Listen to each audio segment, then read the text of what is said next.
and welcome to BISG's 47th Annual Meeting of Members.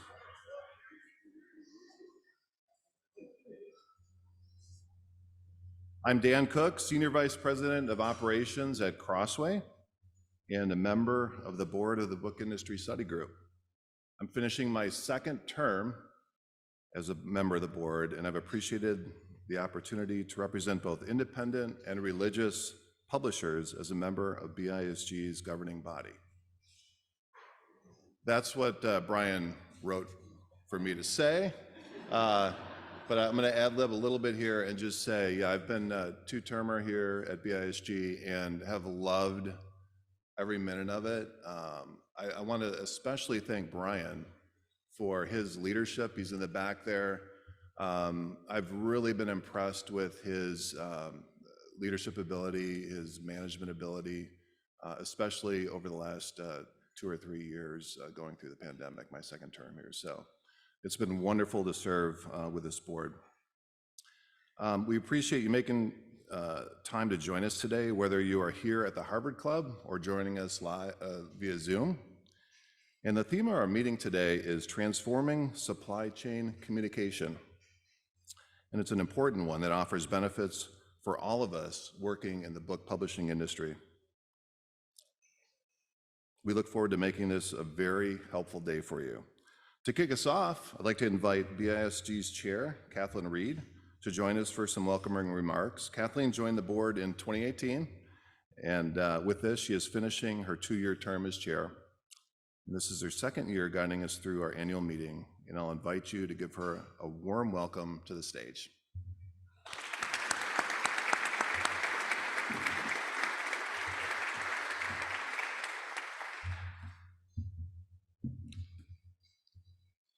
Thank you, Dan.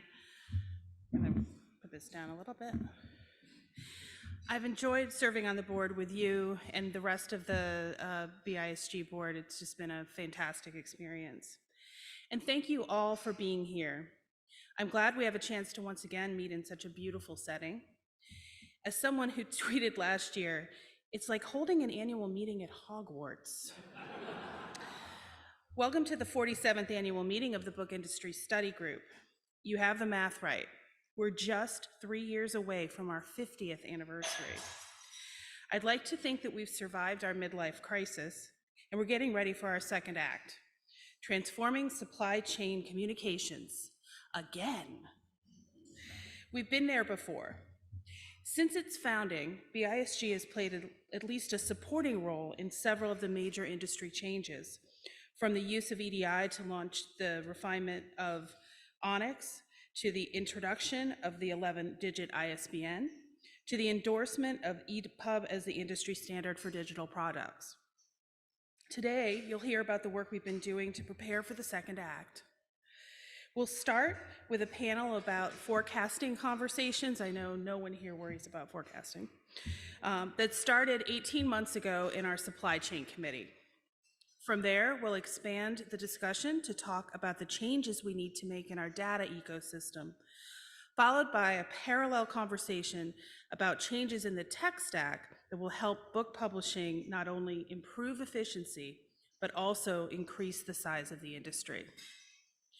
We'll close the morning with an instructive conversation about how we can make these changes happen by borrowing from what other markets have already done to solve our American challenges. After lunch and our much anticipated industry awards, we'll wrap up with some calls to action from the Scholastic's Kevin Spall, whose closing keynote, Thriving on Chaos, just with less chaos, reflects and builds on what life has been like for most of us in the last 3+ years. Throughout, we've left time for you to ask questions, add your own perspectives, and help us shape the 3-year roadmap for our 50th anniversary will look like. We'll have microphones in the audience and at the end of each panel. So please remember to phrase your answer as the form of a question. And we've allowed time at the break, lunch, and our post-event reception at 2:30 to catch up with colleagues and friends and continue the conversation. To get us started, I'd like to introduce Ken Brooks, recently named Executive Vice President, Supply Chain at Amplify Learning, to join us on stage with his panel. Ken is the chair of BISG's Supply Chain Committee, where he has led the launch of our highly successful Brown Bag Lunch series of online conversations. I hope many of you have joined the Brown Bag Lunches. We bring the topic, you bring the lunch. Ken is here to moderate a conversation about forecasting and supply chain efficiency, a framework for making better decisions. Ken, welcome, and the floor is yours. Well, thank you. It's good to be here. You cut out basically the first 2 paragraphs of my speech here, so thank you for that. So these brown bag sessions have been really successful. We've been taking on just a series of topics related to supply chain. We've talked about transportation, we've talked about paper, we've talked about working with printers, distribution. But the last 3 months, our focus has really been on forecasting, inventory planning, supply planning, what's known as sales and operations planning, SIOP, or integrated business planning. So demand planning, just to break it down a little bit, is all about how you project what you're going to sell of a particular title. Inventory planning is how much do you decide to buy and what are your inventory levels going to be as a result of that. And then supply planning is where do you get it from? What technology? Is it digital? Is it conventional? In order to maximize your value and minimize your risk. So as we've gone through these 3 topics, a couple of things have come up as the most critical and most interesting to publishers. First, how can a publisher improve front list forecasting when you've got no data to work with? And secondly, with all the uncertainty in these front list forecasts, how do you go about deciding what to buy when there are very real consequences of getting it wrong? So these 2 questions, when answered right, do a lot. They minimize stockouts, they achieve better financial management of P&L, balance sheet, and cash flow statement, and they also strengthen your relationships with both your retail customers or your consumer customers, as well as your print and paper suppliers. So in today's topic, let's jump ahead here. Oh, okay. We'll get that back on there. So in today's topics, I've really already discussed what the first subject is, what we've gone through in the brown bags. The interesting part of the presentation, though, is really going to be a discussion between Gary and Cathy. So Gary's a partner at River Rock Advisors. I've worked with Gary over the years through a variety of different companies as we've applied these principles to various supply chains. Cathy is the Publishing Operations Director of Princeton University Press and an active participant in the BISG Supply Chain Committee. So they'll be talking about the 2 topics that I mentioned earlier, frontlist forecasting and initial print runs. Once they go through this, then I'll pick it back up for the last 15 minutes or so to facilitate any questions from the audience. Please write down any questions you have. There is nothing worse than getting to the end of a presentation and having dead silence. I'm prepared for that, though, I should say. So Gary, why don't I turn it over to you? Sure thing, thank you. And thank you guys for having me. I want to apologize up front. As Ken said, we've done a series of 3 brown bag sessions. We took months worth of discussion topics, jammed them into 45 minutes for those. Now we're going to take 3 sessions and jam it into a 10-minute discussion here. So we're just going to kind of highlight some of the key concepts we discussed, and then we'll feel free to ask any questions you have along the way. The first topic we took on was to talk about what we're calling collaborative demand planning. So we think about demand forecasting. Demand forecasting tends to be a statistical-based process where we take historical demand, we put it through a model, we come up with a forecast.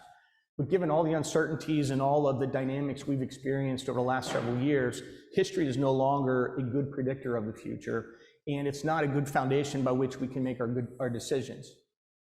Our best chance is to actually do collaboration with our partners, with people both internal and external to our organization, gather those inputs, assess the quality of those inputs, blend them together to put together what we're calling a consensus demand plan or a collaborative demand plan. That allows us to understand all of the assumptions, the rationale that went into it, so that one, when our forecast is wrong, because they're either lucky or lousy, we just don't know what they're going to be at that point in time, we can go back and say what worked, what didn't, and get better for the next time. Mm-hmm. I found, and I think many of you found in the last 3 years, that customers are ordering with less lead time, and the order patterns really changed from 2021, 2022 to this year.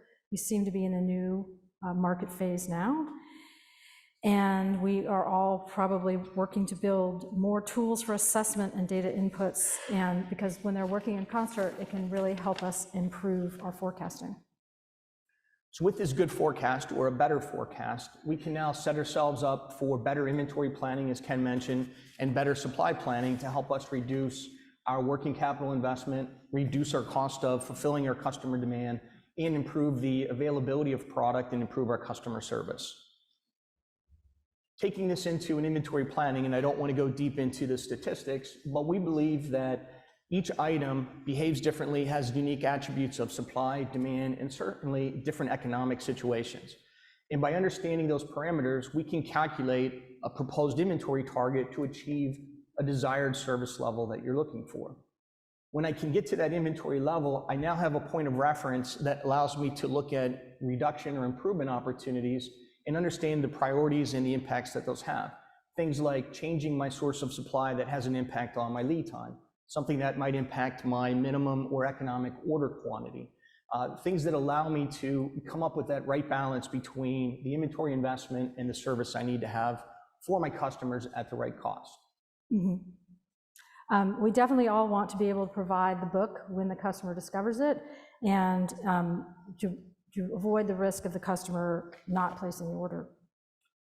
When I marry this inventory plan to my forecast, I get something that looks like a time-phased inventory plan. And I can look forward into the future to understand what my demand looks like, what my inventory should be to meet that demand, and then I can use that as a launching pad or a starting point to do my supply planning so that I can collaborate with my suppliers to optimize efficiency. Yes, I mean, for me, this means when do we print for a longer period, possibly overseas, and when do we print shorter, closer to market, and when do we employ short print run or POD?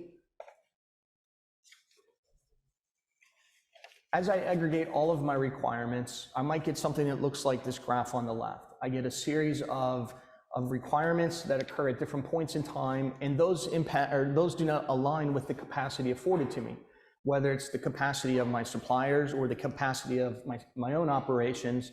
And now I have a couple of choices that I can make. I have to balance my supply and my demand as efficiently as possible.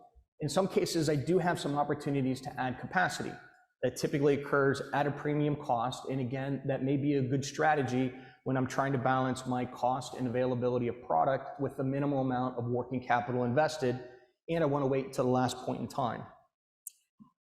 The other option would be I could try to find a way to level load my demand requirements. Because I have that visibility with an improved forecast, I have that anticipation with an improved time-phased inventory plan. I know what items I might want to pull forward, what items I want to take the risk on, making a decision earlier in the life cycle than later to level load my capacity and better optimize available capacity. Mm-hmm. I think probably along with Princeton, a lot of you found during 2021 and 2022 those spikes in demand with a very long lead time for offset printing led to the need to do what we call gap POD, very short run, to deal with spikes that you couldn't get in time otherwise.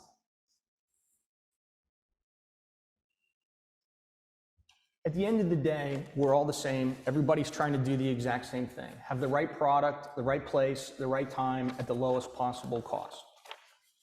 We like to look at it as a three-legged stool. We call our service cost capital framework.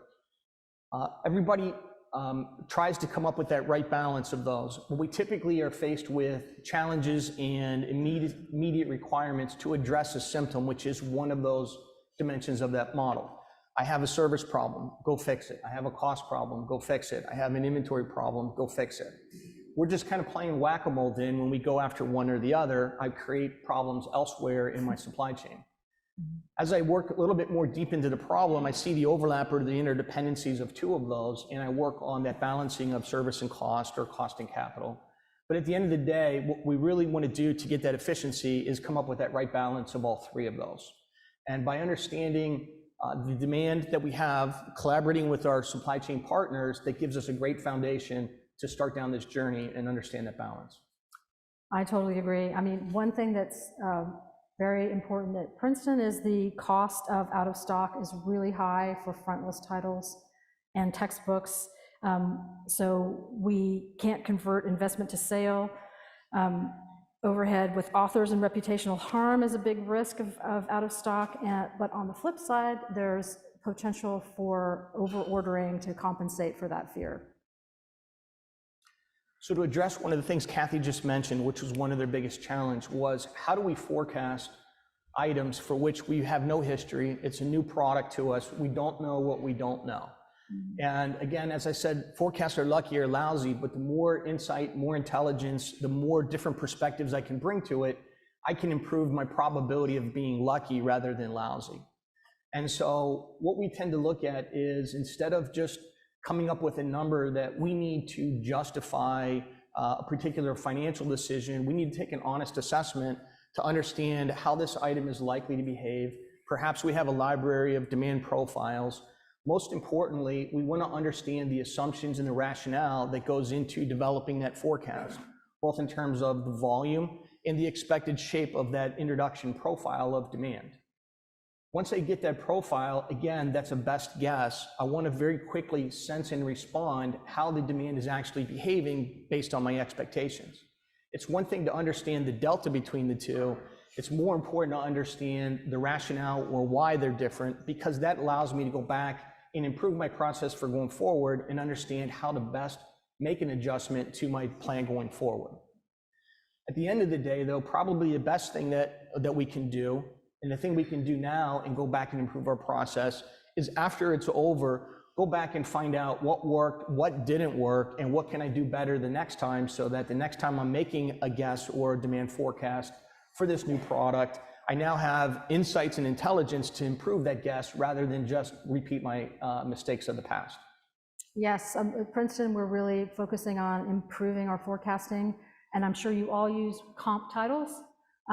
We use comp titles, but we're also building in birthday reports. That might be a phrase familiar to all of you as well, where we can look a year, 2, 3 years later at the performance compared to our expectations. But right now, for us, a monthly inventory analysis is probably the right frequency. I know it varies a lot from one publisher to the next, what sort of data you have, what sort of tools you have, and how you can combine the two to arrive at this. So how do we do this? I know that everybody's at different stages of maturity and evolution experience here with frontlist forecasting. I like to think about it as kind of a crawl, walk, run evolution of capabilities. We're never going to get to perfection coming out of the box, so we have to set our expectations properly, where we want to slowly evolve and improve the process, but we want to have a vision on where we want to go. So with regards to getting that first estimate, as we've talked, our demand profile, kind of that shape of what we think the demand is going to look like over a time-phased horizon, and the volume, I talk about that as kind of the X and the Y axis on our graph. We want to move away from average numbers over a life or a total volume over a certain life expectancy of the product. It doesn't give us a good framework by which we can evaluate our performance and improve the process. As we start to get a little bit more mature, we want to start bringing in some life cycles based on some comp titles and some of those kind of things, where we start to put at least a time phase dimension to it.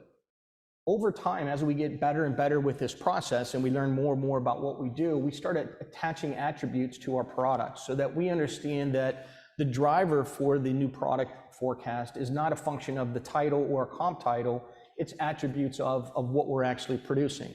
And as I look at those attributes, blend them together, also think about the time of the year I'm introducing them, those two different dynamics create a unique shape for that product. And that gives us a better point of reference by which we can do our inventory planning and make our first print order decisions. crawl for me is very UMC focused, unit manufacturing cost, and doesn't take into account the cost of capital and the cost of storage. Should I talk about walk in a minute? Yeah, we'll get, Okay. I'll just hit the next two slides. Again, just thinking about the 3 steps in that process where we want to understand the profile or the anticipated forecast. We want to generate that time phase forecast to feed our supply and inventory planning. And then we want the ability to sense and respond as we go from crawl, which is an annualized number, to a run position where we're looking at weekly, monthly, or more granular time buckets that gives us a better chance to, again, sense, respond, correct, and move forward. So hearkening back to something you said a minute ago about, it's not just comp titles, it's also product type or book type. Princeton publishes trade, academic trade, monographs, textbooks, and art and nature books. So they all have, as categories, very different profiles and very different print needs. We definitely take into consideration the ones that we need to print long and hold. They behave differently from the trade books that, tend to be very fast and less predictable. So coming out of here, Cathy and I've spent a lot of time talking. She says our biggest challenge is coming up with that front list forecast. But now that I have it, how do I know how much to buy? I know how we've bought it in the past, and we've had a lot of challenges with some of those decisions. So what might be a better way to do it? So what we've put together here is a framework to kind of get some thought processes going. Some of you, I think, saw a model from Ken earlier where we've put something together as a proof of concept model.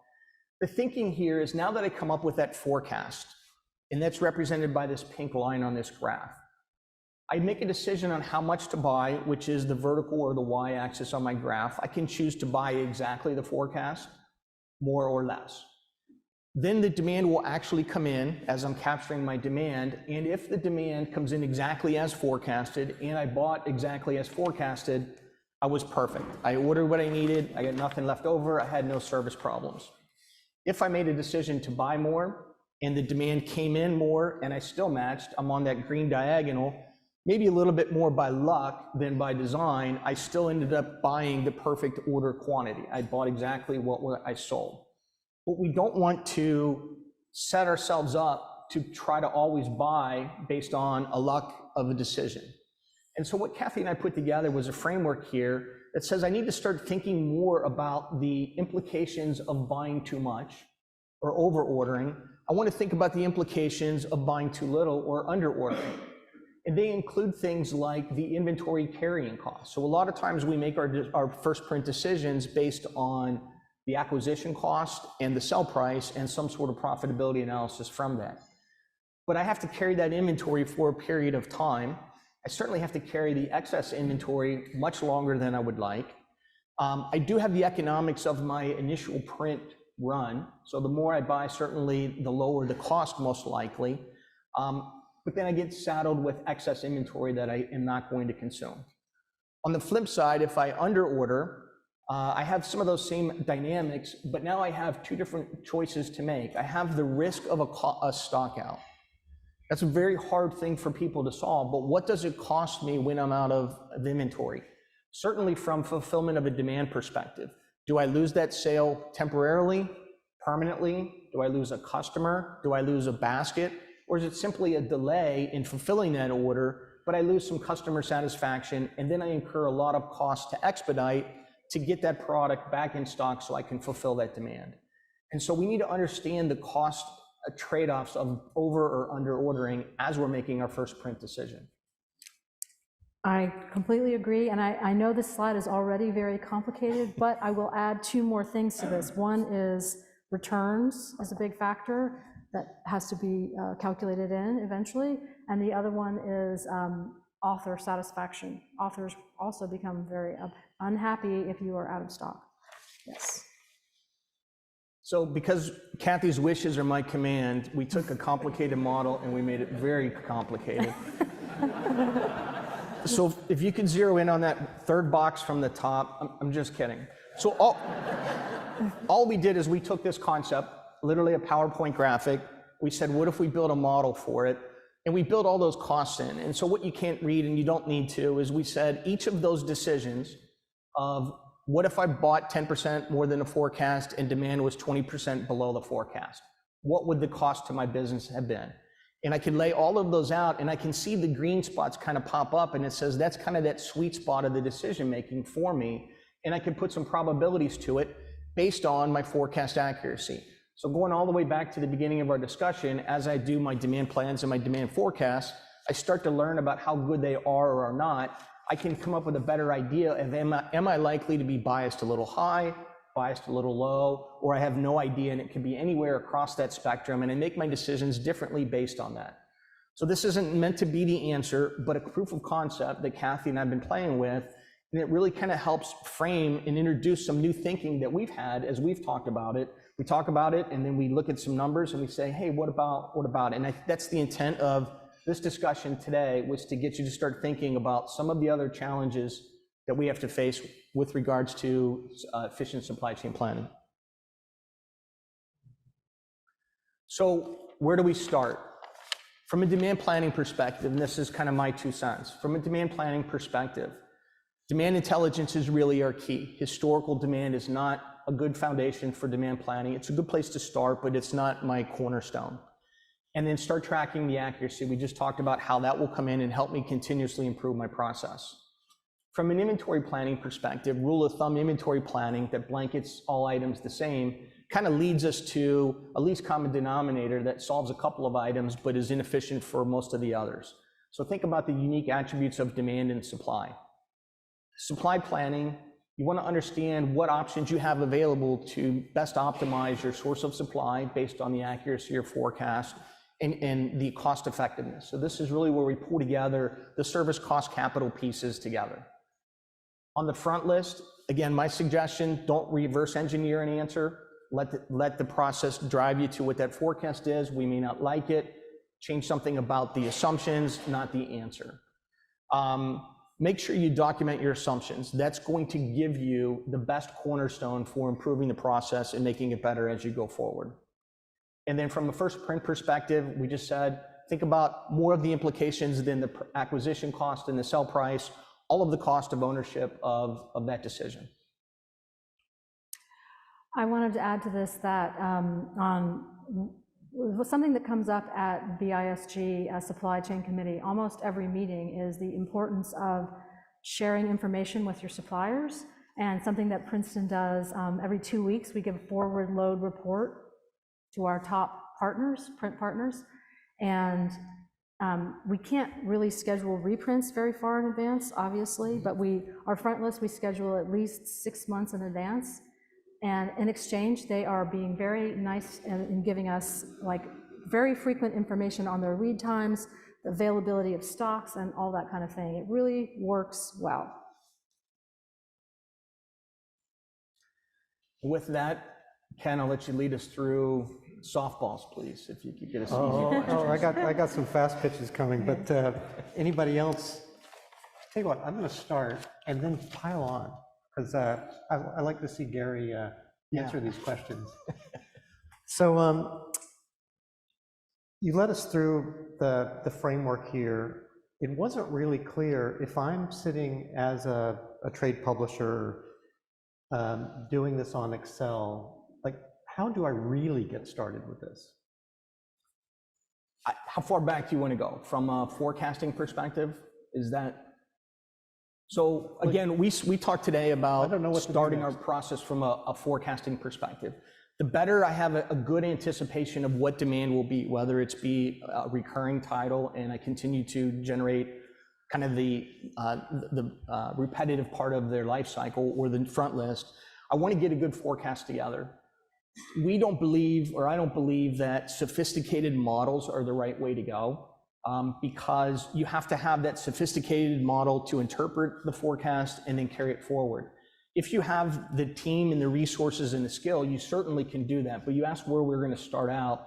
I find that having conversations, document assumption, getting input from people is much more valuable than an elaborate tool or model to start out. And then as you get better and better, you're going to create the demands from your organization of what if I could do this, what if I could do that? And that sets the foundation for you then to jump into a software tool that does help support the the modeling and the forecasting, overlaid again with the continuous improvement of demand intelligence. It's interesting. In the brown bag session, some of the very largest, in fact, the very largest trade publisher uses rate of movement as a way of doing their forecasting, their backlist forecasting.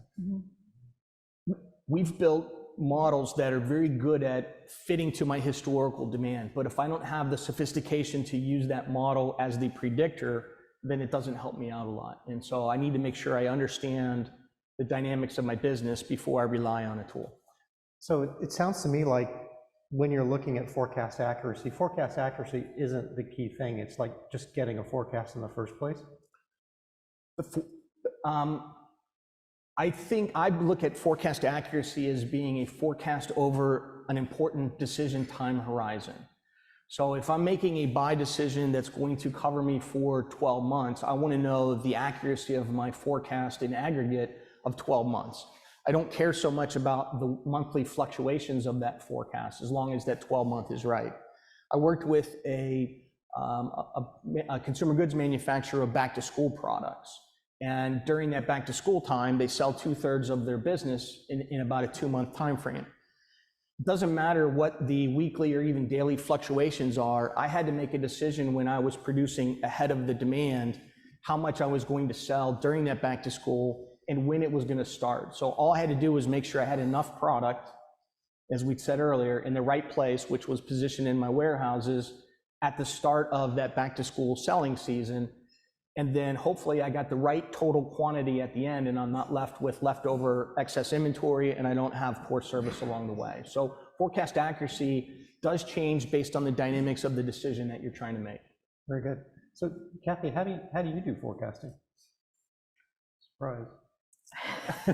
Well, we, like I said, we have a number of different product categories, and we do use comp titles and the understanding of how the different categories behave, but we are sometimes caught by surprise with either books that sell more than expected right out of the gate, or books that do not perform quite as lively as we expected out of the gate. So I'm hoping that these tools that Gary has been telling me about will help us improve all that.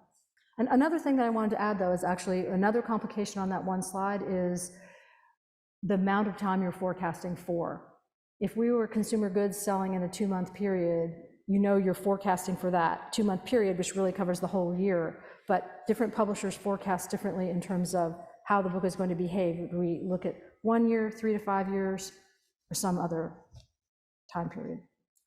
And I think to build on that, Cathy, that model that we've been working on lets us make that decision. I might have a 5-year forecast, but I can take a look to say, do I want to make a guess on buying that entire 5-month forecast quantity, and what will it cost me for the potential risk of excess inventory, versus evaluate the decision to perhaps buy the first 2 years now, realizing that if my forecast is correct, I am going to have to reprint at a different cost.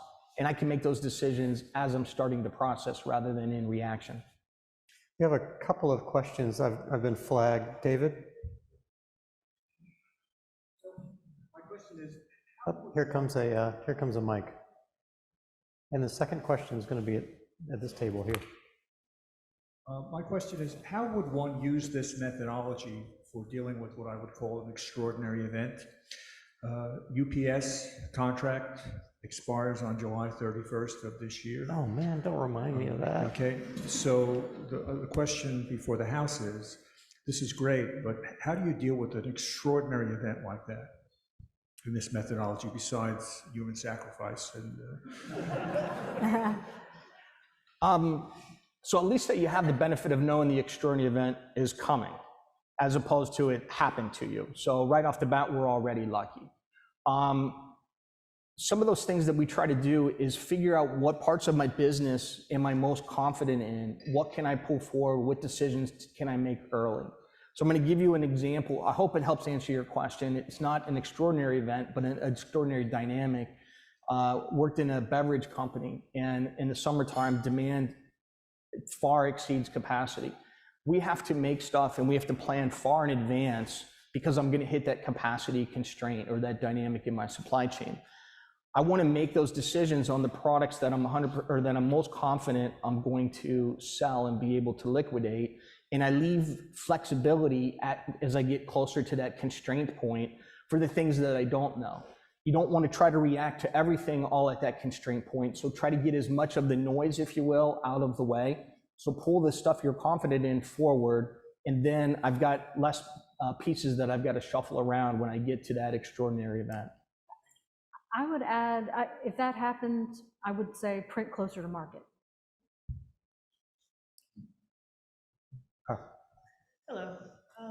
We have always done long runs. We are just now implementing print on demand at the American Psychological Association, and already we're having discussions on how we should change our forecasting. So I'm trying to figure out if we're being too eager to say print less, and we can print on demand, do short runs for anything that we blow through our first run for, or are we putting ourselves in a position where our unit costs are going to be extraordinarily higher if we do it this way? I'm just trying to find an even medium to know, are we thinking about this the right way? Do you want to take that? I can, but if you... I would say it's one thing you can do is a retrospective analysis as soon as you can, start doing that. But another thing is you might have variable pricing agreements with your supplier depending on demand. I'll just stop there. I don't want to get into anything sensitive. And also you're saving on costs by not warehousing. And okay, what we have certain product categories that we print short print run to start and then flip to POD. And the way we determine the short print run quantity is back orders plus 50%, but you could develop your own. That way we warehouse a certain quantity for the initial laydown, and then, but we can reprint very rapidly after that point. I certainly don't want to tell you what you should do without any insight, but I'll give you a couple of strategies that we've used elsewhere. We didn't get deep into the inventory discussion, but we carry safety stock to cover us for variability of demand and my supply reliability. And one strategy is you can use your print on demand as a method of safety stock. So maybe there's a way I could buy some of the larger quantities, not the full quantity, in a more cost-effective, larger order quantity, and then use my print on demand for all the fluctuations to support it from a safety stock perspective rather than the totality of my demand. Mm-hmm. I'm not saying that's the answer, but something that I would look at. We're actually saying the same thing. Yep. Yeah, okay. Believe it or not. You got it. How has the improvement in digital printing impacted your inventory and demand planning? How has it improved it? It's definitely helped a lot, especially with the supply chain crisis of 2021, 2022. Due to the lengthening times that happened there for offset, it really came in very handy to be able to print digital short run and print on demand.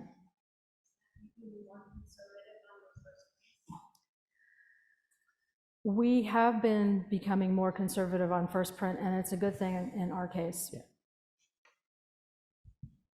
I have a question here from our Zoom watchers. This is from Rebecca Burgoyne, excuse me. And she's asking what voices or sources of data are brought into the collaborative demand planning? So a lot of times we'll bring in insights from some of our key customers. We might get some from some of our key suppliers on what they're seeing in the market. A lot of times there might be some industry kind of dynamics or metrics, and there may be some metrics that fall outside of the industry that might be good leading indicators on what demand would be. And so we bring in all of those different sources. Sometimes they're offset. There may be a time lag on what metric we're looking at and when it impacts my particular demand, and figure out how we want to blend those together with a degree of confidence factor on it. Mm-hmm. I don't know if you bring in any other insights. Well, we certainly talk about, events that are happening in the world and how they time along with our book, and how other publishers are publishing books on similar topics perhaps, and how we want to either, publish with them or not with them. And I think it's also important, and we've touched upon, that you can record the voices of in-house participants. That is, what editorial says, what marketing says, what publicity says, what sales reps are saying, and then you can after the fact, look back and say, who is most accurate? I live in the kind of the supply chain world, but I do find that a lot of times the information I wanted to know about my demand sat somewhere within the organization. It just never got to me. And so there's a good chance that somebody in your own organization has some information that would have helped you make a better decision. We just have to get it pulled together. Javen? Hi, Gary. You gave the example of the organization that had the large majority of the business happening over a very short window of time. Can you speak to the success of the sense and respond approach in those confined circumstances? That resonated very deeply with us at Amplify as we think about how our business kind of manifests, and oftentimes we're challenged with whether or not we have enough time to respond as we see markets change very quickly. Sure. There were several pieces that all came together. There's not one silver bullet. I like to think of it as kind of shavings of silver that come together.